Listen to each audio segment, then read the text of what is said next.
In this video, I'm going to show you the second step of my throwing process. If you haven't seen my first step, please watch that video first because it's an important one to start with. So once I've stretched up most of my clay with my first pull, the one which I used my sponge for, I now don't use the sponge anymore. I start using my fingertips exclusively. So even in that first pull, the sponge was just on the top to guide the pull up and add a little bit of pressure. You can also squeeze a little bit of water if there's enough water in your sponge as you're going. The second part is to use, instead of just your thumb, a big extension of the thumb. I consider the right hand my big thumb extension. My hands are usually positioned around 4 or 5 o'clock while I'm throwing. So if the wheel is a big clock, it's anywhere between 3 and 6 o'clock, I would say, is an appropriate place to pull. What you don't want to do is start training yourself to pull like this. I see so many new potters going like this or like this. The problem with that is you can only make a piece as tall as your thumb, because once the wall gets past your thumb height, how are you going to reach down below it? You just wouldn't be able to. So that's where this thumb extension comes in hand, and that's why we want to train our body to do our pulling and our throwing in that one spot. So if you wanted to create a piece that was even taller than you were able to touch, you could do that. It would be a little bit less braced, but you could completely brace yourself in your body and throw with your hands as two separate entities. So that's why we never want to do this. We're not really going to be able to get very far. So just like my last video, I really want to see that digging under at the bottom. That's where your extra clay is. Don't rush that step. Take your time down at the bottom. Make sure you see a very definite, clear, deep groove underneath the wall on the outside. You're creating a thin spot between your outside hand and your inside hand, and with that thin spot you are going to stretch it up and continue going until you reach the top of the piece. That's what's going to bring the clay up. So my throwing technique is somewhat simple in that it's just fingertips against fingertips, and as I'm pulling, the right hand fingertips are usually slightly below, especially in the beginning. When you're digging underneath, you cannot meet the depth with your inside fingers or you're going to have no bottom to your piece, because this hand should be directly against the wheel. The outside hand should be grinding your fingernails off against the wheel head, and the inside fingers are a little bit higher. So same thing, you dig all the way under, create a thin spot, and then stretch that thin spot slowly up as you go. That all said, honestly, whatever hand positions work best for you are the ones that you should be using. Everybody out there that's watching this, you are a unique snowflake, and your hands are going to do different things than my hands, and that's completely good. Saying that, however, I do not recommend you throwing with a sponge as your feeler, because you can't feel. I see so many people trying to do this. Yes, it is easier in a way because fingertips can dig in more, fingertips can rip through the clay more, but you can't feel what you're doing. You'll never train yourself to feel how thin your walls are, because nobody can feel through a sponge. So if you've been throwing with a sponge, please stop. You're only going to limit yourself if you keep going. Train yourself to throw fingertips against fingertips. When I started pottery back in 1995, I think, 1996, I started in high school. And my pottery teacher taught me to throw with my outside hand doing this. Perhaps you've seen this technique where you use your outside hand like a little, I don't know what that is, like a little thing like this, your finger wrapped around your thumb, and the inside hand is doing its thing with the fingertips. So if you're pulling with this hand position, it's not that it's wrong, and I think I probably did it for a long time and I progressed. However, it got to a point where the same thing as throwing with a sponge applied, where you just don't have the same sensation in the back of your thumbnail and on the side of your finger as you do fingertips to fingertips. And once you start making your pieces quite thin, you really need to sense as much as you can how thin they are, and the fingertips have the best sensory in them. So I hope you found that helpful. Throw with your fingertips.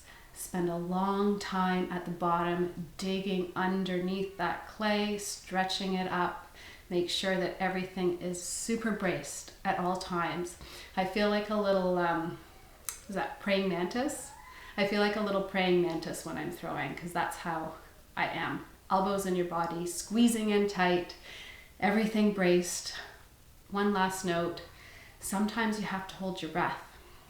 Sometimes even just breathing throws the piece off. So either breathing very shallow or taking a deep breath before you start your pull and then exhaling once you get to the top. Those are my suggestions, and I hope they were helpful. So that's it for the pottery demo portion of this video. Please let me know down in the comments below what else you would like me to show you, and I would be happy to create a video around it. Besides doing pottery, we've also hand built our entire homestead out of straw bales, and most of the things in it are also made by hand. So at the end of each little video every week, I like to show you something else that I've made either out of clay or sewn, or even a piece of furniture, because I do all of those things. So I'm going to show you today the tiles that go around our bathtub in our main bathroom.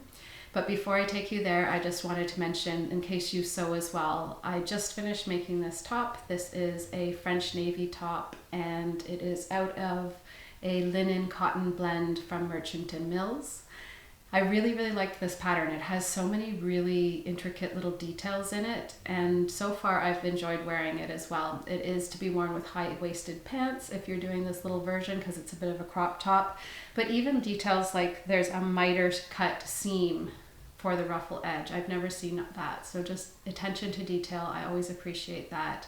So I'm going to look for more French navy patterns because I really like them.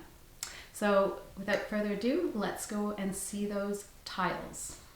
This is the main bathroom in our house, and these are the tiles behind the tub. These are the last shower tiles that I've made. These are the ones that I figured out everything else on so I could perfect these. These are my favorite tiles, to be honest. I think it's also because they're pure white, and that's what I love to glaze in now. But I like them for so many reasons. The shower tiles that I imprinted with the wood block stamp, and if you haven't seen those, please check out some of my previous videos. I've been showing shower tiles sort of most videos leading up to this one. I imprinted them. They were quite textured. They weren't the best to clean. There's other ones that I built up and carved into that were very intricate and took a long time. The little square ones in our shower ended up being quite nice. They are really easy to clean and they were easy to grout. But these ones are the best so far because they were big. The ones in the last shower that were smaller ended up taking a long time to apply. These covered a lot of surface area. You got a lot of bang for your buck when you made these. What I ended up doing to create them is I rolled out a slab and then I cut this diamond shape out of chloroplast, which is that plasticky cardboard stuff. And I just laid it on top of the slab and cut around it. Let them dry to leather hard and then wipe down the edges. I then took the tiles and put them on the wheel, and I took some really nice smooth sieved slip without any lumps in it, and I did a beautiful little circle spiral in the middle of each tile. So each tile has a different circle spiral in the middle, makes them very unique. The one thing with the larger tiles, I must say, is they do warp a little bit more, so I don't mind that. There were a couple that warped too much to use, but out of tons that I made, that wasn't that many. And if you're looking to cut down warpage when you're making things out of slabs, try not to bend the slabs as you're handling them. Try to lift them as flat as possible. And then also when you're drying something like this, drying them stacked on top of each other with some weight on the top is also very helpful. The last thing I want to say about these tiles is that they are cone 6 clay with my white glaze over top, and I think that's it. I hope you enjoyed these, and if you're inspired to make tiles of your own, please let me know. They are a fantastic beginner project. All you need to be able to do is roll out a slab and cut it into different shapes. So please let me know if you're inspired to make any tiles for your own home, and I look forward to showing you more of our house and all the things that are made out of clay and other materials.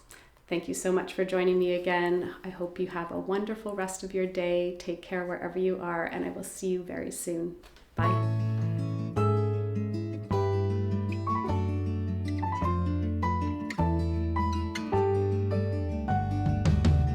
Travel on by locomotive, turning of the century.